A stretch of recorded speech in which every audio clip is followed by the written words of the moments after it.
You can come on up and clean it off, no? Come on, I'm not an axe murderer. I promise. Satu pertemuan di sudut kota, menghancurkan rumah tangga yang tadinya terlihat sempurna. Ada rasa kosong dalam hidupnya sampai suatu waktu dia bertemu dengan seorang pria asing. Pertemuan yang seharusnya singkat itu berubah menjadi pertemuan yang berulang kali. Seorang wanita ibu rumah tangga bernama Connie bersama suaminya seorang pengusaha yang bernama Edward mempunyai satu anak laki-laki berusia 8 tahun bernama Charlie. How do I look? Very handsome. Okay, come on, let's go. Suatu hari cuaca buruk sedang melanda New York. Connie yang pergi membeli keperluan ulang tahun kesulitan mencoba mencari taksi. Saat akan pulang di cuaca yang buruk seperti itu dia bertabrakan dengan seorang pria yang sedang membawa banyak buku yaitu Paul.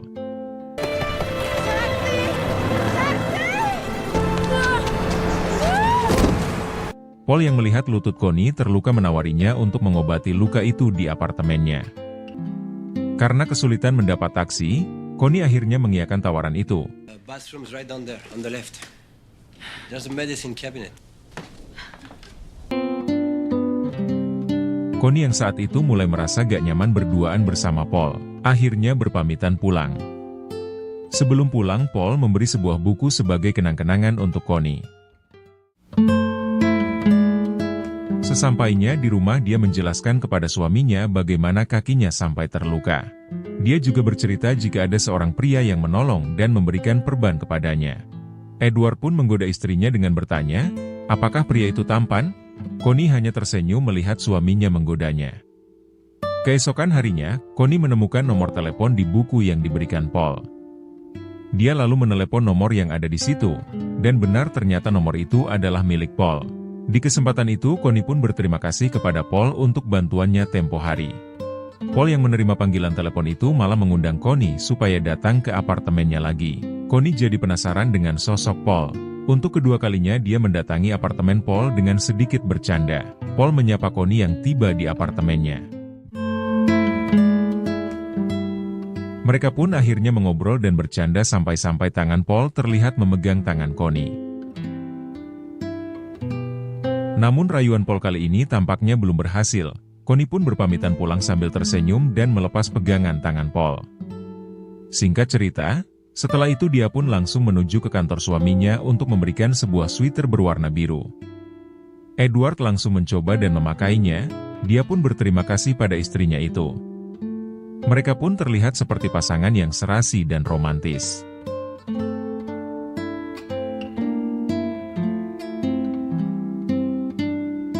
Di malam harinya saat sedang akan bercocok tanam, mereka dikagetkan dengan suara panggilan dari anaknya.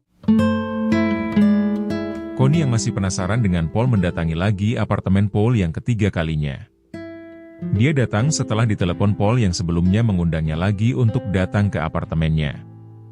Singkat cerita mereka pun mendengarkan musik dan berdansa, suasana pun menjadi romantis. Dan kemudian suasana pun mendadak berubah menjadi canggung. Dengan nada sedikit agak marah, Connie mengatakan bahwa ini adalah sebuah kesalahan dan dia memutuskan untuk segera pergi dari apartemen Paul. Paul yang melihat itu secara refleks langsung mencegah Connie pergi dengan segera memeluknya. Connie yang kaget kemudian tak bisa menolak dan akhirnya luluh juga. Connie merasa bingung, apakah dia merasa senang atau harus merasa bersalah tentang apa yang baru saja terjadi. Singkat cerita, Connie dan Paul bertemu lagi dan mereka makan bersama di sebuah restoran. Namun tanpa dia sadari, karyawan suaminya melihatnya bersama Paul yang terlihat sangat mesra. Give the guy on the right pace. Don't do it. Di malam harinya, Edward yang mengajak Connie untuk adu mekanik, namun ternyata Connie menolaknya. Paginya saat Edward mencoba mengajak pergi untuk makan bersama, Connie menolak ajakan suaminya itu dengan alasan telah mempunyai janji perawatan di salon langganannya. How about lunch today? I have all this fundraiser stuff. Edward yang tak percaya langsung menelepon tempat salon langganan istrinya itu. Tetapi ternyata setelah ditelepon, tidak ada janji atas nama istrinya. Cerita berlanjut saat Connie hendak menemui Paul. Dia bertemu dengan dua temannya di jalan, mereka pun akhirnya ngobrol bersama di sebuah kafe. Connie mengabari Paul jika dia akan sedikit terlambat untuk menemuinya karena masih berada di kafe dekat apartemen bersama dua temannya. Tidak lama kemudian Paul menyusul ke kafe itu. Connie yang melihatnya langsung meminta izin pada temannya untuk ke toilet. Dan sudah bisa ditebak, Connie dan Paul beradu mekanik di toilet restoran. Singkat cerita mereka pun berencana melanjutkan ronde kedua di apartemen Paul. Namun sebelum itu, Connie ingin hubungannya dengan Paul disudahi. Karena Connie merasa bersalah telah mengkhianati suaminya. Dia juga merasa hubungan ini adalah salah. Tetapi Paul meyakinkan Connie jika hubungan ini harus terus berlanjut karena mereka berdua saling menyukai. Mereka pun akhirnya lanjut bercocok tanam lagi untuk kesekian kalinya. Edward yang sudah curiga istrinya berselingkuh, sepulang kerja dia bertemu dengan seorang detektif yang akan diberi tugas untuk memata-mata istrinya dan mencari tahu siapa pria yang berselingkuh dengan istrinya. Paul yang sedang kencan tidak tahu bahwa mereka sekarang sedang diintai oleh seorang detektif. Dia pun mengambil beberapa momen dengan kameranya sebagai bukti.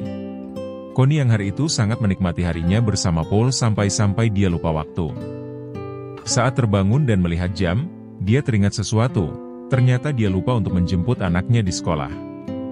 Dengan panik dan buru-buru dia segera menjemput anaknya. Malam harinya dia terlihat sedih. Dia merasa menyesal karena dengan hubungan asmaranya dengan Paul dia jadi melupakan keluarganya.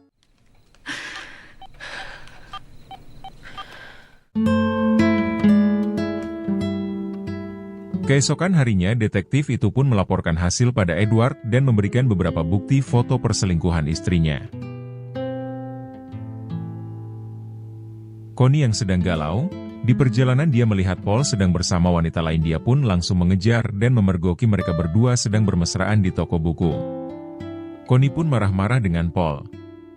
Lalu Paul pun mencoba menenangkan dan mengajak Connie ke apartemennya. Di sana mereka terlibat sedikit pertengkaran dan Connie memutuskan untuk pergi. Namun lagi-lagi, Paul mencegahnya. What did I get my day wrong? It's just a fun, okay? Can't do this anymore. Tak lama kemudian setelah Connie pergi dari apartemen Paul, datanglah Edward yang menemui Paul. Mereka berdua berbicara empat mata di sana. Singkat cerita, Edward yang sangat marah lalu memukul Paul dengan sekuat tenaga. Paul seketika itu langsung terjatuh dan tanpa disadari pukulan itu ternyata membuat Paul kehilangan nyawanya. Kemudian dia membawanya pergi dan membuangnya di tempat pembuangan sampah untuk menghilangkan bukti jika dia membunuhnya.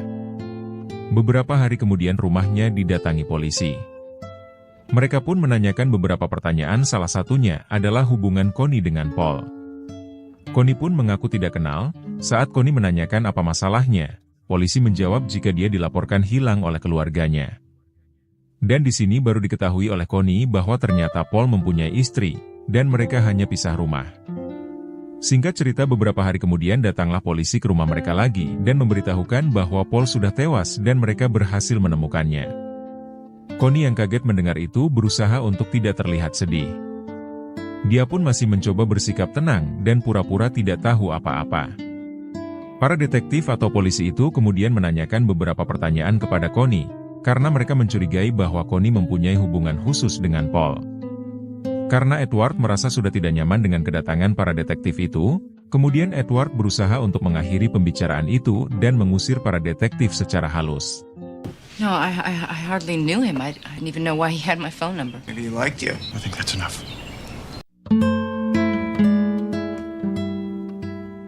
Singkat cerita, Edward mengakui perbuatannya kepada istrinya bahwa ia yang telah membuat Paul tewas.